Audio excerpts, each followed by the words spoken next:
Hey everybody, how's it going? We only have 1 month left in this year, so I figured why don't I do this one-time special reading for you. In this reading we'll be looking at what do we need to do to successfully finish this year. Do we still need to tie up some loose ends? What do we need to pay close attention to? Is there a new love coming in that we can start 2024 with? Whatever comes up. I'll do 2 spreads and additional clarification or potential outcome spreads if necessary. Hope you find this reading useful. Please like, share, and subscribe to support this channel. Here's the first spread, Aries. We have the Ten of Swords, clarified by the Five of Swords. We have Justice, clarified by the Nine of Cups. Then we have the Four of Pentacles, clarified by the Ten of Pentacles and the Chariot. And we also have the Nine of Pentacles on the bottom of the deck. You could be dealing with a Libra or a Cancer, or any zodiac sign. You know, this strikes me more of like a work, business, and finances related. It doesn't feel loving, unless you're thinking about getting a divorce. You know, if that's what you're thinking, then perhaps it's time for you to either finish it or to start the process. That is, of course, if what you've been already thinking about. For most of you, say you are up for a promotion at work, right? Or say you want a contract with another company if you run your own business. If that's the case, then you need to squash your competition. Not literally, but you got to be very decisive. Don't just put it on the back burner. Don't just take it for granted that yes, you got the promotion, yes, you got the contract. No, you still gotta do something about it. And what you gotta do is the Ten of Swords clarified by the Five of Swords, all the way to your left. All right. If you are in the middle of a lawsuit, make sure you keep it under control. Make sure everything is done by the book. For others of you, perhaps somebody will want to use your work title or something like that. Somebody may come to you and they may ask you to do something for them, right? And if they do that, then make sure they've got the authorization to do it. Make sure it's not illegal or against the rules or something like that. Okay, so yeah, the Five of Swords and the Ten of Swords, the first 2 cards. This is some brutal energy, right? This is either you shutting somebody down or you're winning at something. And the thing about the Five of Swords, it's a victory at any cost, all right? It is. And the Ten of Swords, it's like, no,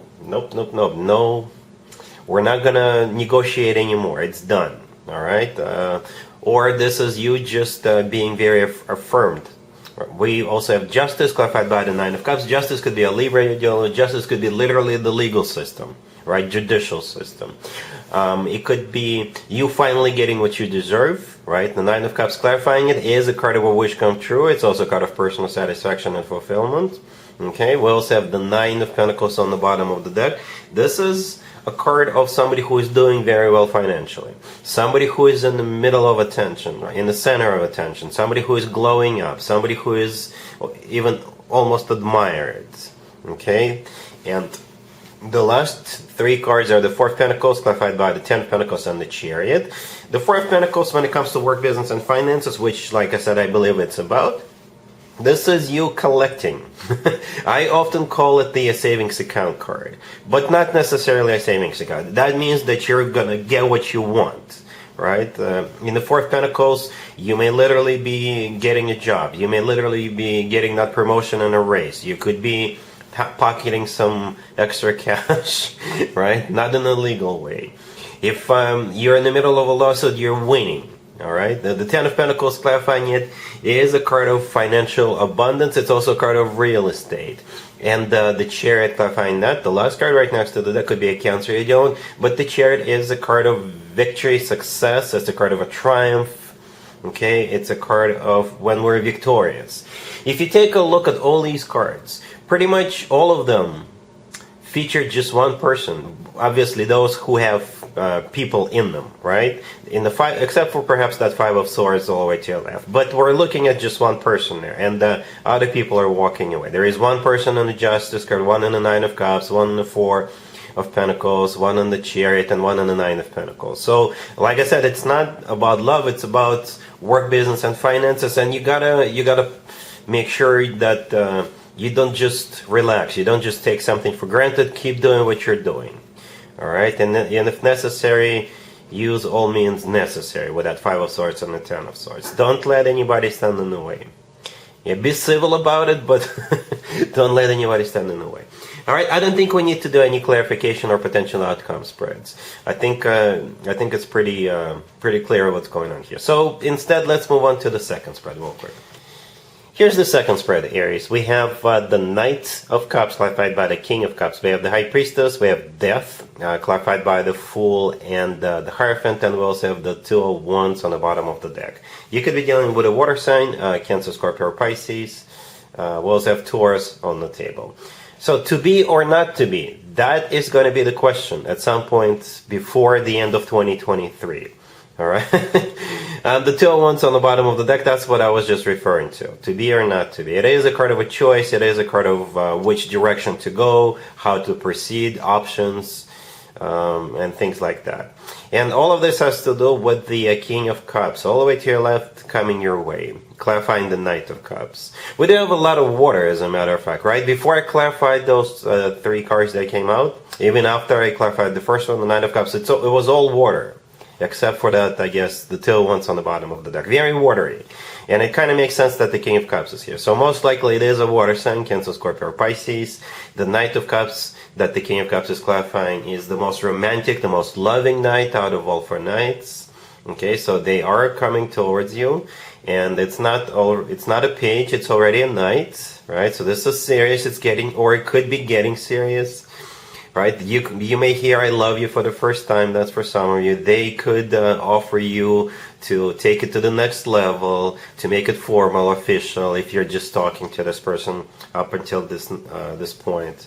Right? Then we have the High Priestess, also water energy. The High Priestess, it could be a card of like a secret.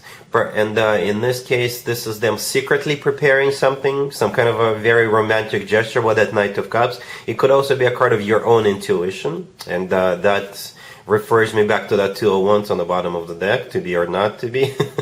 And then we have Death, right? Clarified by the Fool and the Hierophant. All three are major arcana cards. If this King of Cups is a Scorpio, right, it kind of makes sense because Death is a major arcana card for Scorpio. But Death is a card of transformation, right? So if you do decide to give this person a chance, if you do decide to take the leap of faith, then you could definitely end up marrying this person. But I don't know what something will have to change in your life. I don't see it being like really critical or bad, but it will still make you think. Something will have to change, something will have to transform, transition in some kind of a special way. Perhaps that's why you'll need time to think about it. But the good news is that I don't see you being rushed into anything. There is no like speedy cards here, right? The Knight of Cups, it is a card of moving forward, right? But it's not the fastest knight out of all four knights. What the Fool card usually also symbolizes new beginnings, right? But the Fool is not really in a hurry either in this case. Right? Death is a card of transformation, but it's not like somebody being rushed into this. So yeah, the Fool clarifying the Death card is one of your major arcana cards, by the way, Aries. But at the same time, it's a card of taking a leap of faith, taking a risk, and that goes nicely together with the Death card and I was just talking about. Something has to change. Something has to transform. Perhaps for some of you, just have to take a leap of faith, take a risk. But granted, every single relationship we enter is taking a risk. Right? It's just a matter of 5% of a risk or 95% of a risk or anywhere in between. The Hierophant, clarifying the Fool, yeah, it could be a Taurus, but that's what you're heading towards. The Hierophant is a card of something traditional like a committed relationship or marriage. It's also a very spiritual card, educational card, So yeah, and all of this is coming your way before the end of the year, before the end of 2023. So you'll have to make a decision before the end of the year. Even though I think you will have time to think about it, to wrap your head around this, I don't think it would be a good idea to take it into the next year. I think what the universe is trying to say here is, start 2024 when you are already decided what you want to do. All right, so yeah, I don't think we need any additional clarification spreads or potential outcome spreads either. We do have that Hierophant here, which is a really good card when it comes to relationships, marriages. So yeah, that's what I have for you, Aries, for this reading, for this special, one-time special. If this video resonates with you, please like it. Please also share and subscribe. And other than that, Aries, have an amazing December.